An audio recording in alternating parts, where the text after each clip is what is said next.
Yeah, I'm still in a dance outfit. I'm going to get probably arrested if anybody from dance comes here, but they won't. All right.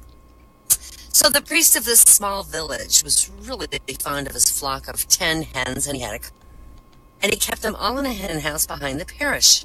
But one Saturday night, cockerel was missing, and the priest, suspecting foul play, he decided to say something about it at the church the next morning. At Mass, he asked the congregation, "Has anyone got a cock?" And all the men stood up. No, he said. He was a little flustered. That's not what I meant. Has anybody seen a cock? And then all the women stood up. No, that's not what I meant either. Has anyone seen a cock that doesn't belong to them? And half the women stood up. No, he said. He was totally embarrassed. Maybe I should rephrase the question. Has anybody here seen my cock? And all the choir boys stood up.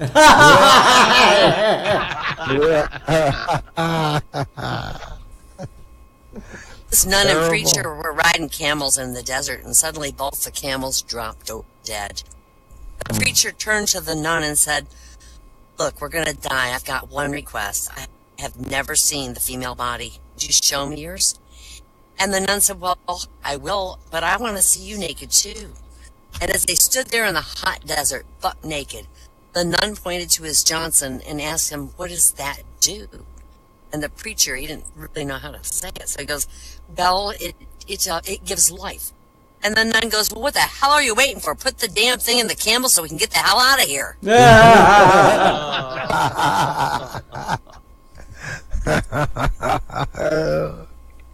Two nuns are driving down the road when an evil vampire jumps out in front of the car and yells, "I'm going to drink your blood."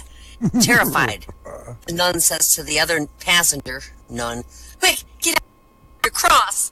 And the other nun in the passenger seat jumps out and she goes, "Get the hell out of the road, you fucking vampire." I'm really cross. She was cross. All right, a new priest at his first Mass. He was so nervous he could hardly even speak. And after Mass, he asked the Monsignor how he had done, and the Monsignor said, "Well, when I'm worried about getting nervous at the pulpit, I put a glass of vodka next to the... And if I start to get nervous, I take a little sip." So the next Sunday, he took the Monsignor's advice, and at the beginning of the sermon, he got nervous. He took a little drink, and there he proceeded to talk up a storm. And when he came back to the office after Mass, he found this note on his door. Number 1, sip the vodka, don't gulp it. Number 2, there are 10 commandments, not 12. Number 3, there are 12 disciples, not 10. Number 4, Jesus was consecrated, not constipated.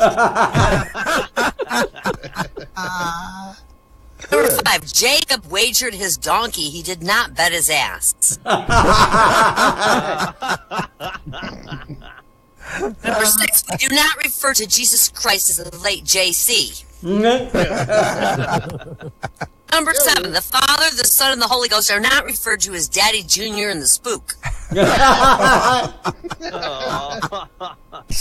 Number 8, David slew Goliath. He did not kick the shit out of him.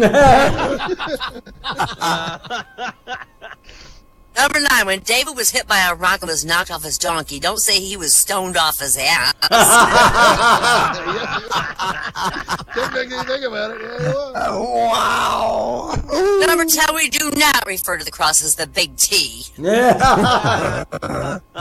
okay. Towers. Number 11, when Jesus broke the bread at the Last Supper, he said, "Take this and eat it, for it is my body." He did not say, "Eat me."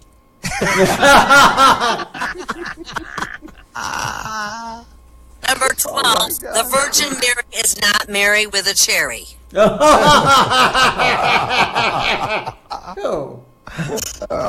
13, the recommended grace before a meal is not rub-a-dub-dub, thanks for the grub, yay God. And last but not least, 14, next Sunday there will be a taffy pulling contest at St. Peter's, not a Peter pulling contest at St. Taffy's. Okay? Oh, well, there goes my plastic weekend. That's good. Well, I don't know how long he stayed in that church. A janitor's cleaning the church, and suddenly the priest runs out of the confession booth he bumps into the janitor and he tells him to cover for him because he had to run to the bathroom. So the surprised janitor says, I don't know anything about confession. And the priest hands him a sheet of paper, tells him to find the sin on the list, and it tells you how many Hail Marys to give to the person. So the janitor goes in, and then this lady goes in for her confession, and she says, I'm cheating on my husband. And the janitor thinks, and he says, let's see, it's adultery, and he looks it up in the paper. All right, that'll be 2 Hail Marys. And the lady says, well, that's not all. I also slept with him. And the janitor thinks again. He goes, that's adultery. He looks it up. He goes, all right, that's 2 more Hail Marys. And then she says, well, I gave him a blowjob too. And the janitor looks on the paper and can't find the word blowjob. Gets real nervous and he runs out of the booth looking for help. And he finally reaches this little altar boy and he asks him, what does the priest usually give for a blowjob? And the little boy says, 2 candies. Oh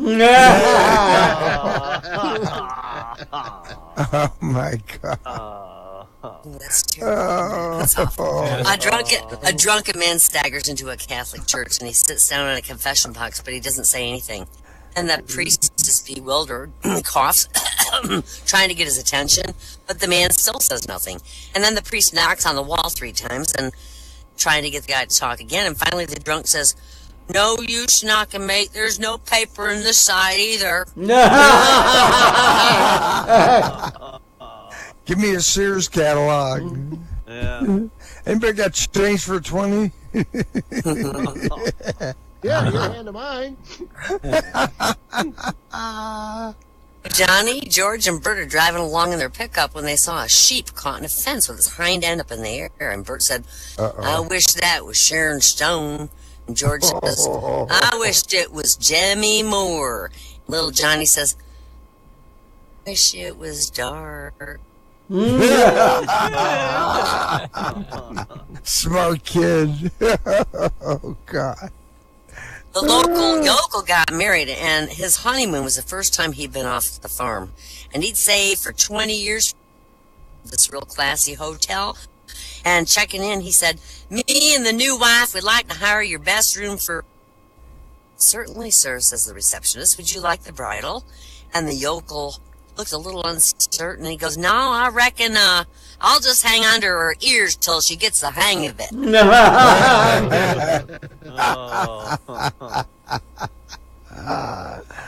Oh, God. There's 3 moms, and there's a brunette mom, a redhead mom, and a blonde mom. They're all talking one day, and the brunette says, oh my gosh, y'all, I went through my daughter's purse the other day to get some gum, and I found an ounce of weed. I can't believe she smokes weed. They all comfort her, and the redhead says, well, yeah, well, I found a fake ID in my daughter's purse, and I can't believe she has one. They all comfort her. And then the blonde says, well, hell, that's nothing. I found a condom in my daughter's purse. I just can't believe she's got a penis.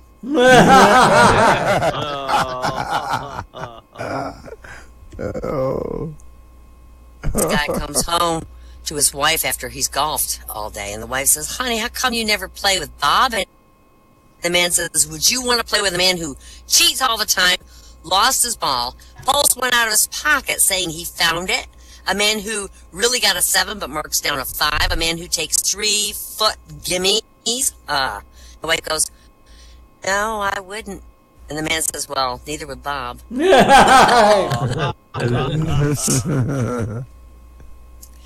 So Fred, he got home from his Sunday round of golf later than normal and real tired. Bad day at the golf course, his wife asked. Well, everything was going fine, he said, and then Harry had a heart attack and died on the 10th tee. Oh my God, that's awful, his wife says. You're not kidding. For the whole back 9, it was hit the ball, drag Harry, hit the ball, drag Harry.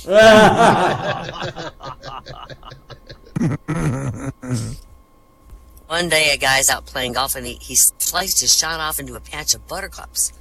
And he was so disgusted with himself. He looking for his ball, and after he found it, he was ready to hit the ball back onto the fairway, but he heard a voice say, please don't hurt my pecs.